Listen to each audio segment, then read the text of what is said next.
soon. And the real answer to that, and the studies have just come out, and believe me, I've seen a lot of change when I started putting people, you should drink half of your body weight in water each day. Just your respiratory alone, you'd be surprised how much water it takes just for you to breathe on a day-to-day basis. So consumption of water in the muscle tissue itself, 70% of it is made up of water.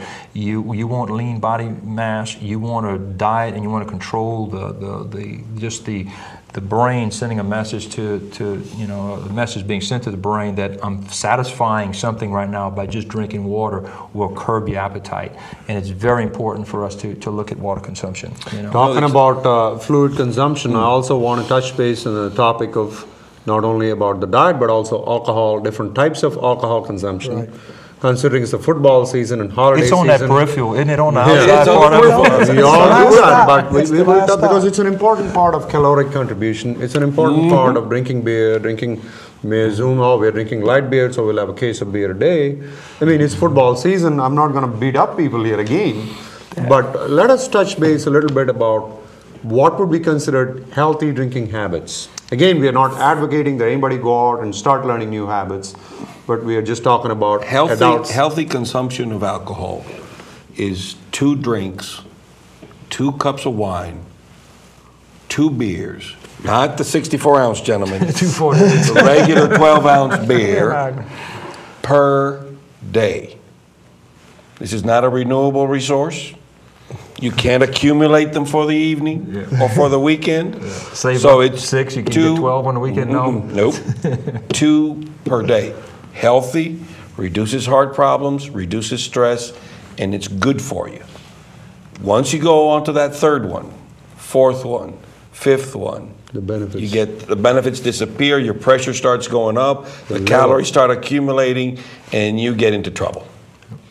So basically it is 2 cups of wine. Now, alcohol, hard alcohol, it's 4 ounces basically in one day. 2 2-ounce drinks. 2 2-ounce drinks. Yeah. That's either whiskey, vodka, gin, doesn't matter what it is. It's better if you mix it with water. Right. There you go. Now, one thing I wanted to mention about water is if you drink an 8-ounce glass of ice cold water, you lose 25 calories. You have to heat it up. Yeah, you got to heat it up. It has to get to your body temperature. Right. So if it's ice cold and you drink more ice cold water, you're going to lose calories. You're working. We have one more caller. Let's just briefly take this call and get back to our discussion. Derek from Abbeville. Good evening, Derek. Hey, hello. I'm enjoying the program. Great. Yeah, you have a question? Yeah, I was wondering if there was an easy way to figure out the body mass index. Oh, very good question. Yeah, it is. Because that's what everything is related to. Yes. Body mass index. That's the new for the viewers who don't understand what a body mass index is. It is a newer, neater term to describe someone's body stature relative to their weight. It's a height weight index. Instead of saying you're 6 foot tall and 185 pounds, well, what if you're 6 foot tall and 255 pounds? You know, where does unhealthy fall? So they've created this index that correlates height and weight and the body surface does it into one term, so that and then from there you can say, well, what is an unhealthy BMI versus a healthy BMI? Yeah. And I'm going to let Mike describe and another thing, how they do Derek, that I'd like to take, well, it's a mathematical formula. To be honest with you, now it's all on computers, so I don't know exactly how they're computing it. And I'm going to tell you this, I'm not 100% in favor of the way it's calculated, because you take a person that's big boned and you take a person that has a lot of muscle density, it doesn't really consider, it's kind of an overall average. So it does have its fallacies, and I actually looked at this preparing for the show. It has its fallacies in 2 categories: in elderly people and in athletes. Yeah. And you can't. It kind of discouraged me on the last HRA I did. It showed me as being overweight and obese. And I was probably, in my mind, I was was about 5 or 6 pounds heavier than I wanted to be, but it really motivated me to lose some more weight. It was a good motivator, but it wasn't a true indication of my body composition. There are all kind of different impedance type machines out there that are pretty accurate. We use an impedance, it's an electrical current running through, and of course the only factor on that one is whether you're hydrated or not. But when you look at a healthy, human being, depending on your age category, of course, but usually if your body mass is 80% in lean mass, lean tissue would be bone mass, organ, volume of blood and water and fluids, and 20% in body fat, you're going to be in a healthy range, 80% lean mass to 20% body composition. Your athletes are going to be more into the 5 to 12% category.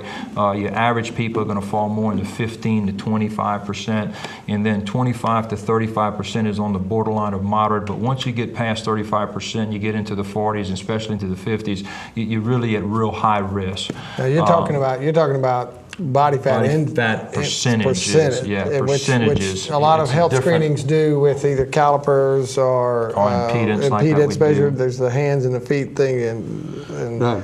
Yeah, it's interesting that I think clearly that if you take that and actually roughly apply to most of, at least our patients, again, we should not, that's kind of an unfair comparison, but nonetheless, when they walk in, you look at it, you do body mass index, majority of the people will be off the charts. It's very tough. I looked at this if anybody that is 6'2", over 200 pounds is going to be considered unhealthy. That 200 is the cutoff of 20. They say anything over 25, a body mass index of 25 is getting to be unhealthy. And that's we were seeing typically 5'2" and over 300 pounds. 6 foot 185, 5'5" was 150. But you wonder where these statistics earlier we were talking about, so roughly 68% of the American adults should be considered overweight or obese. It's amazing. Of all the industrialized nations, you could get out to Europe, you could get out to Asia, you could get out to affluent industrialized nations, including Canada. Obesity is not as prevalent as it is in America, which we are victims of our own success, wealth, or whatever it is you want to call it. But it's just this kind of ignorance is really cannot be this kind of a fast food, easy culture. But just think about it this way. When you go to a regular restaurant and you order a meal, the amount of food on your plate can feed 2 adults. Absolutely, yeah. It's as simple as that. Think about it. People like the buffet too, man. You go to the buffet. The buffet is all you can eat. I can eat. I mean, that just doesn't make any sense. Now, there's an interesting thing. If you think of the Japanese most have unheard of having heart disease or problems like that. Their biggest problems are cancer. Well, some of the Japanese that came to America and started living and integrating into American society, suddenly out of the blue started having heart disease as bad as we do.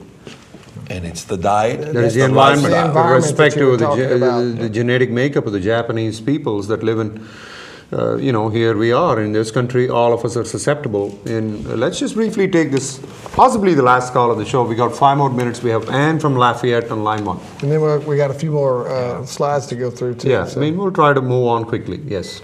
Hello, Ann. Do you have a question? Yes, I do. Hi. We were just talking about drinking plenty of water. I had a question. My husband drinks no water. He drinks lots of flavored, sweet water. That's non-carbonated, non-caffeinated. Is this the same as water? Is that okay? It's the same as sugar water. Good question.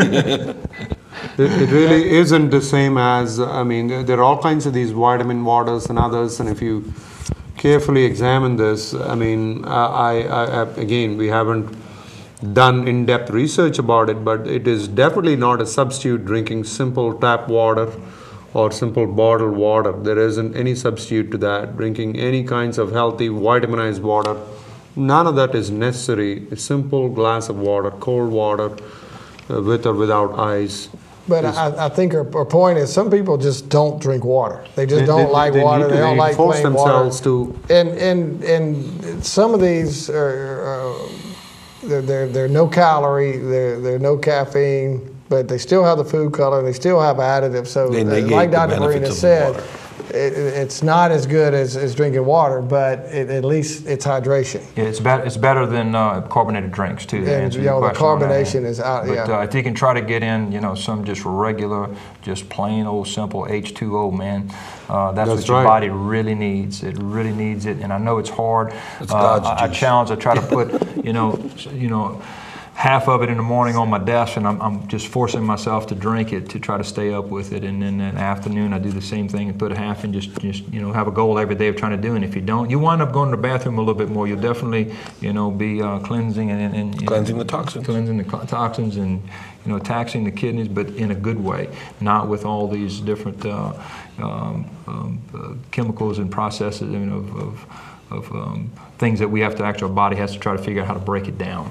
Clearly, we definitely don't have a lot of time here, and we'll try to quickly take a couple of these remaining slides and try to, in 1 or 2 minutes, just quickly go over these social network, or what would that do to working out or improvement? Let's think about it, man. How many of you enjoy getting up and going to work out by yourself? Very difficult thing. I'd much rather chase my wife around and just run and I'll catch you. No, find a good social network, man. Pick out a buddy. Usually, what happens there, it boosts up a little bit more of motivation. You feel more responsible. Hey, if I don't show up, they waiting on me. They expected me to be there. I'm in the group, and also usually there's someone in that group that's kind of like the head honcho, and they pushing, and whatever they doing, you trying to do it. Not necessarily that you have to do that, but it just pushes the group a little bit better. So social network. Proven over and over that the buddy system works. We've seen it work at the hospital. I mean, now that we got them all in these circuit classes, more people are coming. It's a lot more fun and exciting. When I don't show up and they go on their own, they go, well, it just wasn't the same. Well, get in the social network and keep it going. Reduce stress, the adrenal system itself. I mean, we're in, a society that demands more energy, more time, more money. We need more, we need more, we need more. Slow down, man. Tai Chi, meditation, mind-body exercises, spirituality, prayer. Do something to let the body just calm down, and you're not just driving this adrenaline, and it just, your body's trying to, take care of this overproduction of the stress that we're putting on it. Calm down, like I tell everybody, simmer down, man. Just simmer down a little bit. Find some space and find that time where you can relax throughout the day. Rest and recovery. Studies have shown now we have so much sleep apnea. I mean, people just not getting the 6 to 7 hours. You may have, some serious things you need to look at. We know we have a sleep center now at the hospital. It's a great cause of sleep apnea. Yeah, obesity. Yeah, there we go. We go right back to it. But that's another good thing, and I didn't say much about it. But OGH, we have so much diagnostic, equipment there. We've got a medical staff like you guys and other doctors that are very, very sharp and ahead of the game here. Guys, I tell you to seek out and get a good evaluation. Once you have that and we have that information, then, the number 10 thing I say, seek professional help. Find someone in your community that really understands wellness, understands a certified trainer or a company that is skilled in wellness program and design, and check their credentials. Make sure that they're certified. Right. As you said, there are plenty of, including all of you, the OGH, there are resources around. We just simply have to take responsibility. Use them. And I think we had a great discussion here, and we have about less than about 20 seconds here. So to wrap up, we had a great discussion about eating right, just adapting to simple habits. Don't put too much stress on yourself. It's a matter of adapting to these.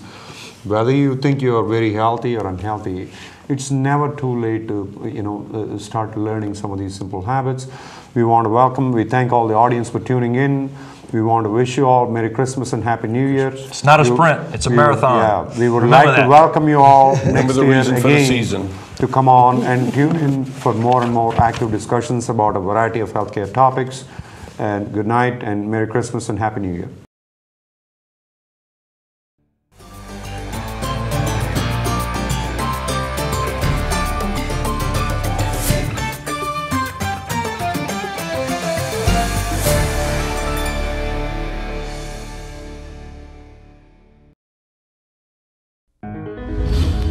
In the 21st century, Cardiovascular Institute of the South develops groundbreaking treatments to help eliminate amputation. Meet Philip. Philip experienced severe leg pain. CIS doctors diagnose an extreme case of PAD. CIS keeps Philip from joining the many people who lose limbs each year due to arterial blockage. Because of CIS's innovative procedures, nothing blocks Philip from spending time with his son or improving his golf score. This tradition and innovation continues in the following decade when CIS not only... You're watching RTV KDCG, Acadiana's Retro Television Network.